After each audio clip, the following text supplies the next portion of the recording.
All right. Good morning. Good morning. Good morning. Good morning, Deal Hill Fulfill community. How you doing? Welcome on this Thursday morning, January 16th today. Of course, I am your host, Ernest James. Thank you guys for joining our community. Thank you guys for being a part of the Deal Hill Field community. Make sure you guys, all our new members, I definitely want to welcome you guys. Make sure you guys fill out the form in our featured section for our new members because I want to give you a free gift. I want to send you a free gift as my thanks for being a member of this community. Also, I want to send you some information along with that free gift. So I need you guys to fill out that form. It's in the featured section for new members.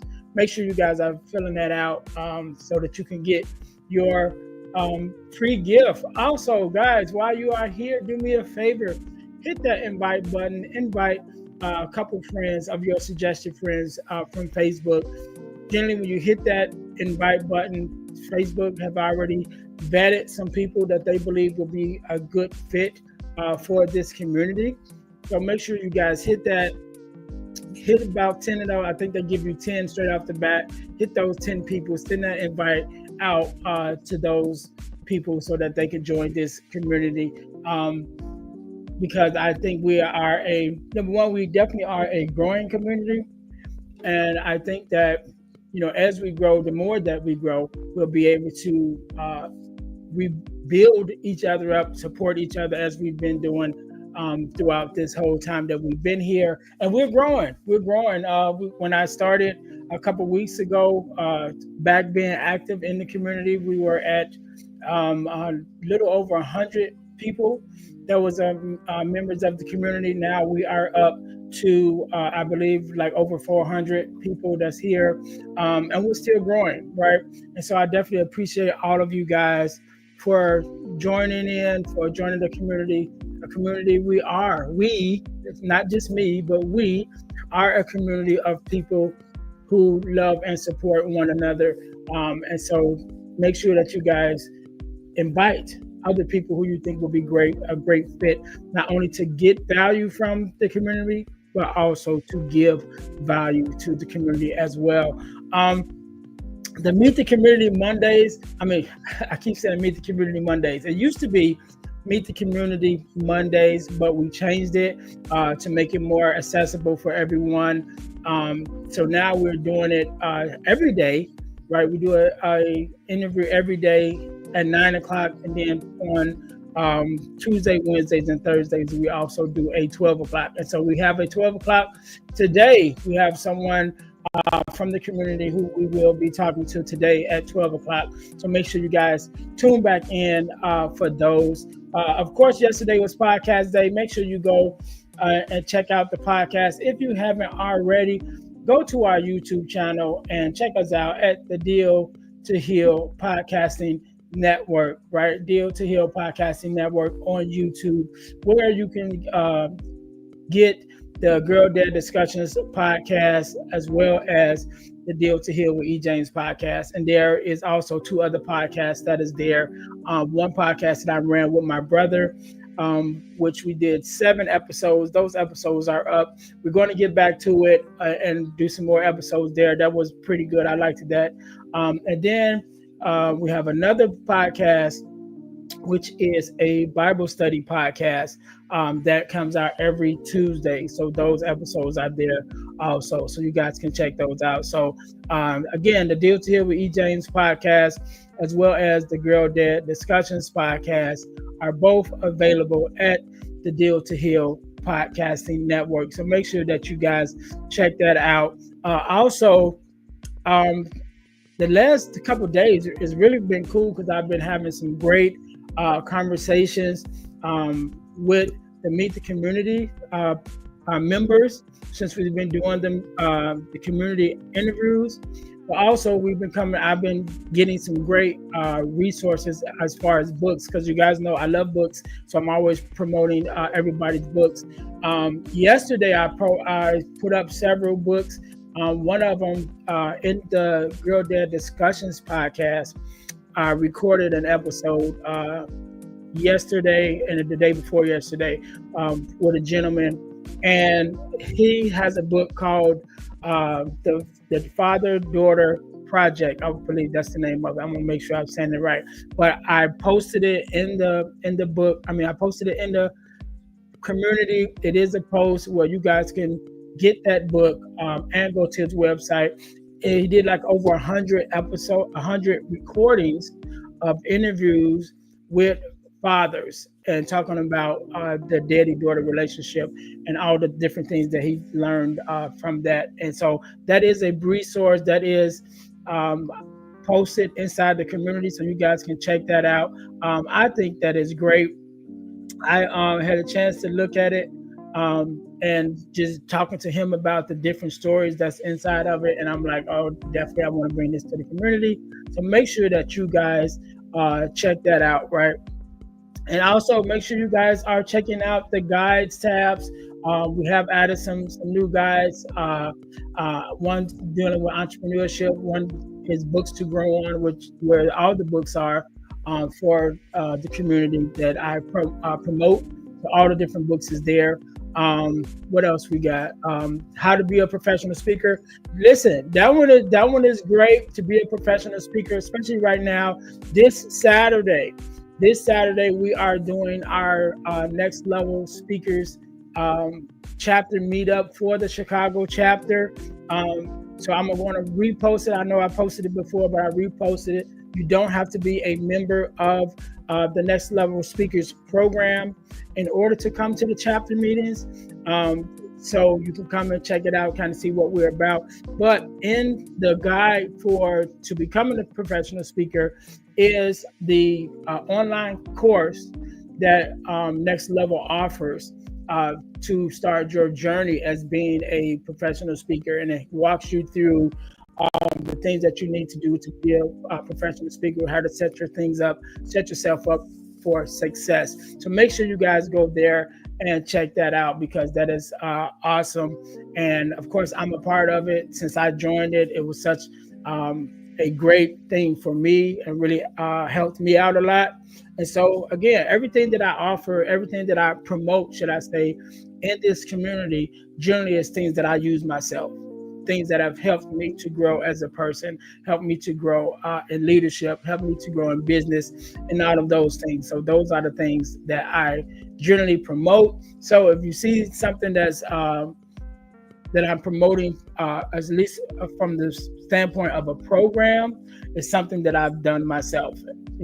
So make sure that you guys are checking out all the resources inside the guides tabs, all the resources that have been posted in the community. That being said, our product of the week for this week, usually sometimes I forget to do this, but just like I'm supporting and I try my best to support everyone that I bring on, I also need your support as well. And so one of the things that I want to promote today is my purpose journal and purpose planner, because I believe that we should journal to keep track of where we've been in our past and where we are in our present, while at the same time planning for our future. So you can get your purpose journal and your purpose planner on Amazon. I'll make sure that I put the links in the description. If I haven't already, I believe I did. But definitely go to the books and resources tab, where you'll be able to find the links for the purpose journal and the purpose planner. Both are available on Amazon. So please give us your 100. Give us your support to help us to be able to keep doing what we're doing in the community and keep growing. So make sure that you guys are checking us out. Check out the things that we have available. And one day, probably next week, I'll probably just do a whole spread one day just to show you guys everything that we have available for you to purchase to help support the Deal Heal Fulfill team, right? Also, next week, Saturday, I am doing a Zoom call, and I'm inviting all of you guys to be a part of it, right? I'm doing a special Zoom call called Vision 2025 and Beyond. And what I'm going to be doing is really laying out everything that the vision for myself, for my business, for this community, moving from 2025 and beyond, because that's what I want to do. I want to spend the rest of my life being active, being a light to this world, and really being active in helping people. And so I'm going to lay out, the vision for 2025 and beyond on this special Zoom call, really laying out everything that I'm doing, everything that I'm involved with, and also offer you guys the opportunity to join me in the work that I'm doing if you see fit. But even more so than that, even if you can't join me, please register for it in order to be put on the list, so you can, because it's virtual. But I'm also going to record it and send it to everyone that registers. So after you have a chance to watch it, definitely you can be a part of everything that I'm doing. But if it doesn't work for you and you say, what, Ernest, thank you, but I definitely can't help you outside of, just regular support, send it to someone who you think that can, share the video, share the information, and maybe, we already have 400 strong in this community. If everyone in the community shares it with someone who they think may be able to help, there's no telling what connections can be made, and how far we can take this, how far we can grow, and how far we can make a difference, how much we can make a difference in this world. So I'm asking for your support. Number one, show up. It's absolutely free. It don't cost anything, but show up, see the vision, see what I have, where I'm going, and see where you can fit in to help. And even if you can't, please share it with someone else that may be able to help support the vision to get us to the next level of what we're trying to do. So that being said, I think that's pretty much everything off the top of my head.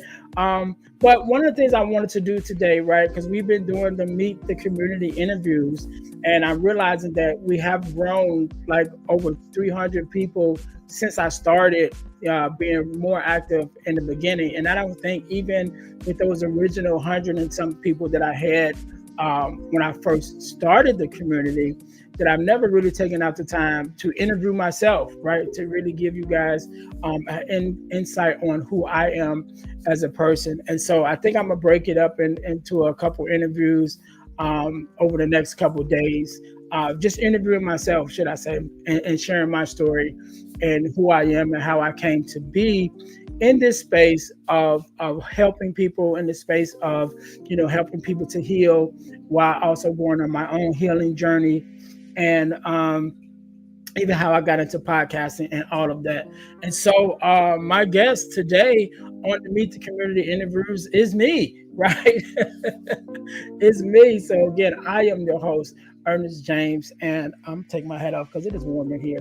I am your host, Ernest James, and a little bit about me. So I am I grew up, I'll start from the very beginning. I grew up in a two-parent household with my mom and my dad.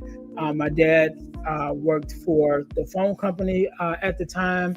My mom was a stay-at-home mom for most of the time, but she also was going to school. She also was a poet and an author, so she was always, writing things.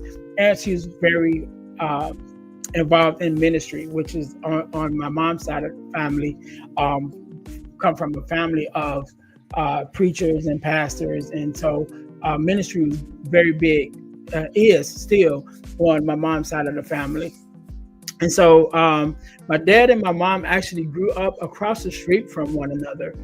My dad and my dad and my Uncle William, who is my mom's brother, were best friends. And literally they lived across the street from my mother, from each other. My mom, my grandma Frances lived on one side of the street. My grandma Sarah lived on the other side of the street. So that's how they became good friends. And of course, my dad and my mom met. And the story is my dad proposed, my dad proposed to my mom in 8th grade. Of course, they didn't get married in 8th grade, but I guess he knew what he wanted when he met my mom at that young age. And as time went on, they would go on to grow. They would go on to fall in love and eventually get married. And so so at that in my earliest years that I can remember, we lived a middle class lifestyle. Right, we had the house. We was on the south side of Chicago. We had the house with the fence and the dog. We had a camper. We used to go take. Travel, during the summertime vacations. That's what I was trying to say. We used to go take vacations. We'd take street, get in the camper and go places. One story my dad shared with us, which we didn't know when we were younger. We didn't realize it. That he said sometimes we would pack everybody up. We would put everybody in the camper and be like, all right, we're going on a road trip. And he literally would just get on the expressway and just like make a loop, just drive, and really didn't go anywhere, just drove around Chicago on the expressway, and then, came back home or just make a stop and we all get out and everything. And we as children, we, don't have no sense of direction and stuff at that time. But we thought we'd have went to Mexico or something. We're like, oh man, we took this trip and we just driving around the Chicago loop. Hadn't even been nowhere. My dad shared that story with us. He was like, yeah, some days we just didn't have the time or the money to really go and do an all-out vacation, but we'll put everybody in that camper and just drive on the expressway. And you guys thought you was going across the world, but really you were just going to the south side of Chicago or to the west side. So that's one story that I shared. But yes, growing up in a two-parent household, and one of the things that I noticed really early was that I was in a two-parent household, but I noticed right away that everyone wasn't, right? So we had family and friends whose fathers weren't in the home, whose fathers weren't active in their lives. And so I noticed that really early. And I think it was just God, opening up my eyes to that for the reason of what he has me doing now.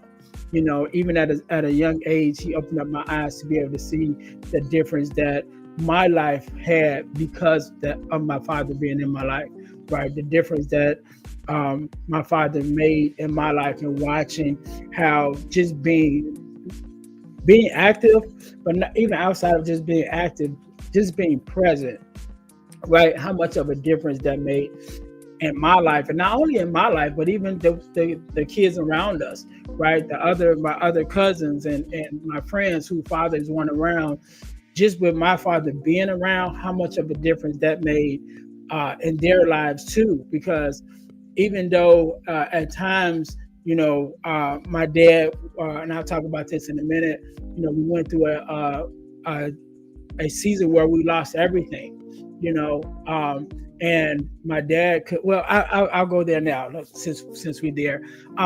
So we're living this middle class lifestyle. My dad was working for the phone company at that time. He was I guess they call it a lineman, the guys that run the wires and run the lines for like telephones. This was way before cell phones, when you actually had landline phones, right? So every phone had a line that it was connected to, which is like a wire that runs throughout the whole building and run to the telephone poles and things of that nature. There was no cell phones at that time. And so somebody had to install these wires, and companies install them on the poles. Somebody had to do that. That was my dad's job. And he made a good living doing that, as well as being a mechanic. He'd always worked on cars. So he was a mechanic also. He would fix people's cars for payment and that. And so what happened was we ended up, my dad got transferred to Arizona. Because we're here in the Chicagoland area. My dad got transferred to Arizona. So we went, the whole family packed up. We moved to Arizona, and we were down in Arizona for a couple of years, maybe 3 or 4 years, something like that, before coming back to Chicago. But when we got ready to come back to Chicago, my dad had 9 kids. 9. Yes, my youngest brother was born actually in Arizona. So yes, we had my mom and dad together. We had 9 kids. They had 9 kids, so it was 12 of us all together, a family of 12. coming back to Chicago. And so one of the things that they did, I was like, well, we're driving because we definitely had to play for 12 plane tickets, right? And so we're going to drive back to Chicago. So to make that transition easier, they sold everything that they had, right? They sold everything that they had and gave away what they didn't sell so that we could just pack up and drive back to Chicago, which we did. However, once we got back to Chicago, while we were looking for a place to stay, we ended up moving in with my grandmother on my dad's side. And so we moved in with my grandmother on my dad's side, but my grandmother's home was only a 3-bedroom ranch style home. And so we moved into there. You got 12 people, a mom, dad, and their 9 kids staying in 1 bedroom in this small 3-bedroom home, right? And so of course that wasn't ideal, but it was supposed to be just for a moment as we got our bearings. But what happened was, for whatever reason, something going on with the phone company, and even though they had transferred my dad to Arizona, when it came time to transfer him back to Illinois, to Chicago, they wouldn't accept his transfer, right? Even though he had already worked there for years, and before he went to Arizona, but when we came back, they wouldn't accept his transfer, basically. So they wouldn't give him his job back in Chicago once we came back to Chicago. I don't know the ins and outs of all of the whole story, why they wouldn't give him his job back, but they didn't, right? So our family kind of hit a hard time right then because we didn't have anything. We had sold everything, and we needed a place to stay. We were staying with my grandmother, but now my dad can't find a job. He can't get a job, and he's going to all these places, and he's hearing the first time I've heard of this saying, which is not unheard of, but at that time, being as young as I was, it was the first time I heard it, which was being overqualified, right? So you're overqualified, and so you got this hardworking man who was very smart. My dad was a teacher at one time. He taught math for a while. Great mechanic. He was a jet mechanic in the service. And when he came home, he still was working on cars and working at the phone company. So very intelligent man, able-bodied to do whatever work that it was to do. Yet you find yourself in this space where you're applying for these jobs and they're telling you that you're overqualified, and it's like, on one hand, you go to school, you go to the service, you go and do all these things so that you can make yourself valuable. But now that you made yourself valuable in the workplace, now they're telling you you're too valuable. You know what I mean? Because they don't want to pay you. And that's always been interesting to me, the concept of being overqualified, because it's like, okay, that means I have more than the job qualifies me to do. So that means I obviously should be a good fit before this position, whatever that position is. But I do understand sometimes, like, okay, they don't want to pay you that.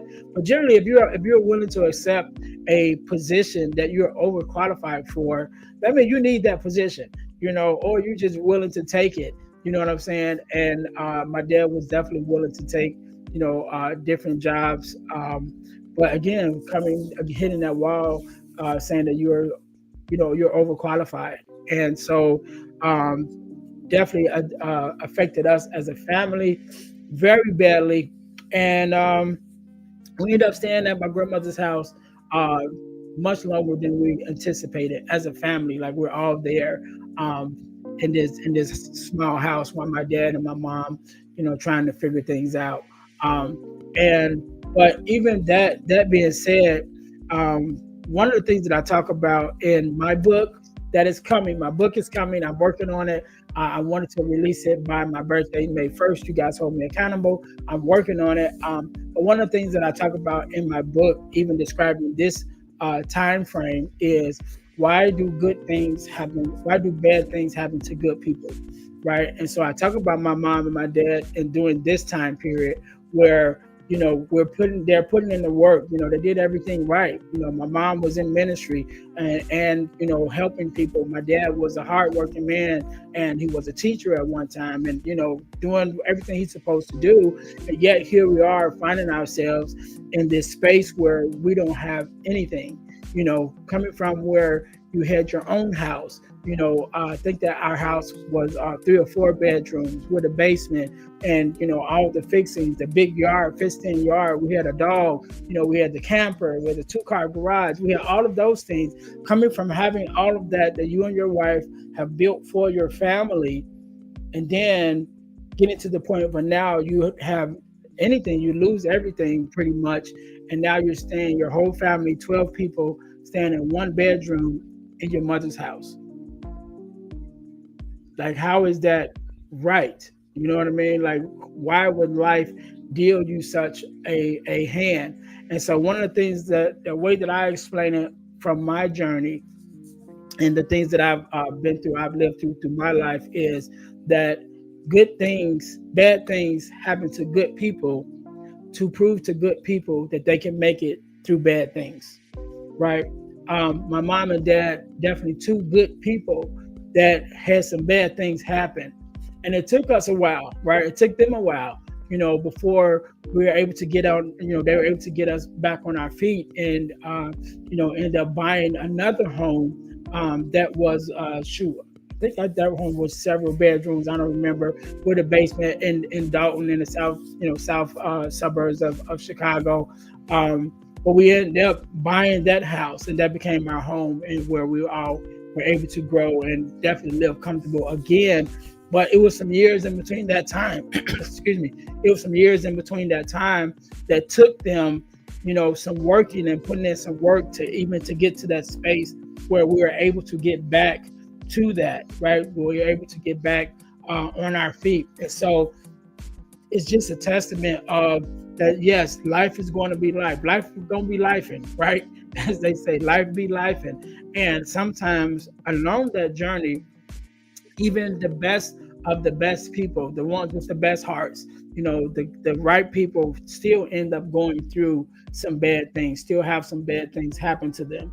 And again, I believe that bad things happen to good people to show good people they can make it through bad things. And also to let everyone know that none of us are exempt from the trials of life. None of us are, because no matter how good we is, how good a Christian we are, how good a mother we are, how good a father we are, brother, sister, it doesn't matter the way that we carry ourselves in the scheme of life, right? It does matter how we interact with each other, how we treat each other. But when it comes to just the trials of life, no one is exempt. We all are going to go through some trials. We're all going to go through some wins. We're all going to go through some losses, whether you're a good person or a bad person. And sometimes as good people, when we watch and we see the people who we consider to be bad, it seems like they are just prospering over and over again, and all of these things are happening for them. And it's like, why are the bad people getting all of these so-called blessings, and yet the good people are struggling in some way? But I believe that is because we have to know, and we have to be the examples to one another, that sometimes life is just unfair, if we want to look at it that way. But yet and still, with even life being unfair, there are some blessings and favors that come to your life when you try your best to do right. My mom used to say all the time, it's right to do right, and so no matter what, when we're faced with different obstacles and different things that would happen in our life, and we would come to my mom and be like, Mom, this is not right. They did this, whatever, and I want to react this way, and I want to do this, and I want to, get revenge, so to speak. And she was like, no, you don't do that. You take the high road, because it's right to do right. And I remember having this conversation recently with someone, and they was like, well, this keeps happening, and these people keep treating me this way, and I'm going to do this, and I'm going to carry myself this way because I keep getting hurt. And I'm like, no, don't do that.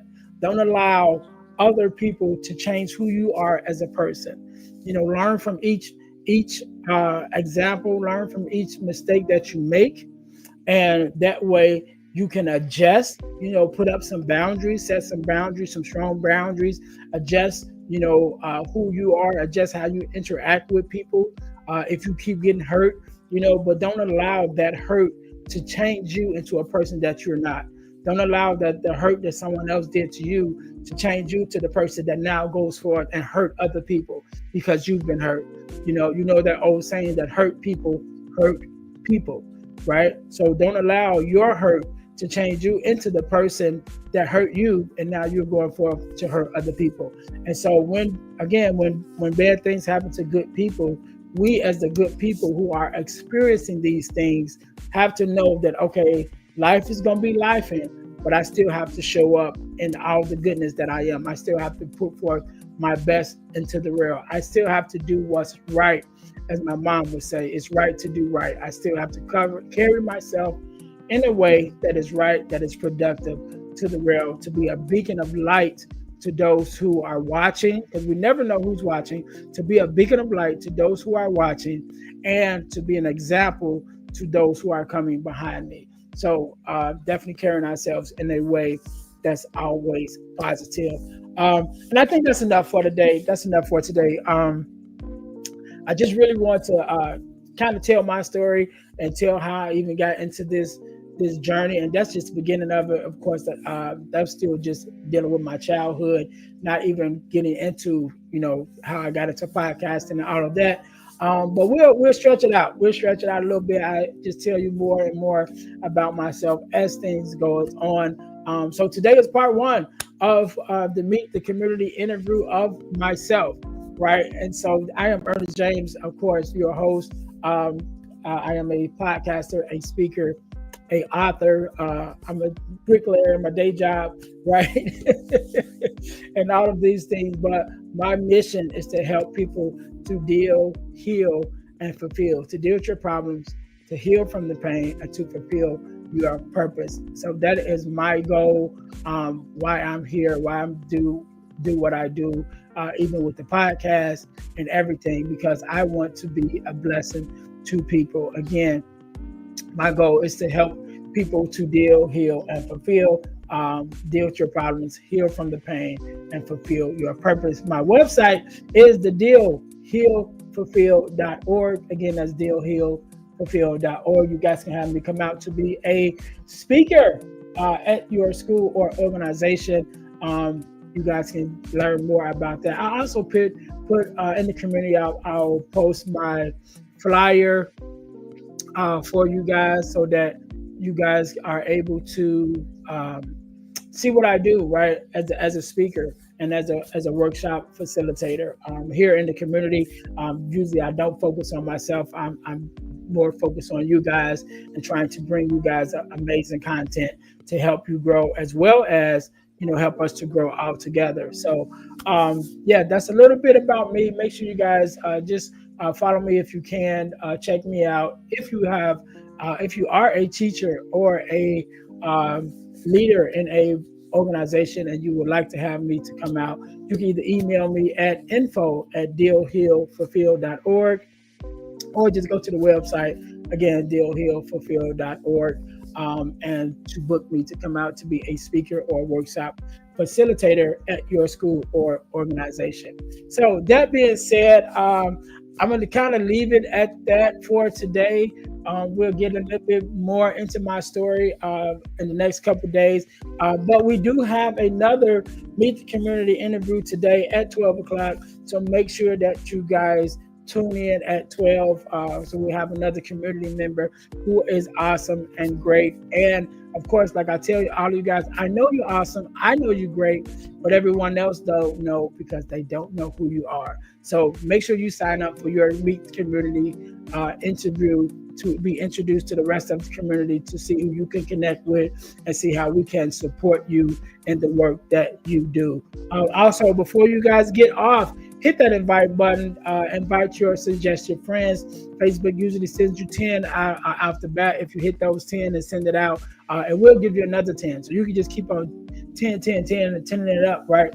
Until we grow, as we grow our community. So I want to say thank you guys once again for being a part Thank you guys once again for being a part of the community of the Deal Hill Fulfilled community as we all grow and learn together. I will tell you guys more about me as we go along. But again, this is our community, not just my community. Tell me, please, what you guys want to see inside of the community. How can I be more of service to you guys? And how can, what ways do you want to be able to be more of service to the community?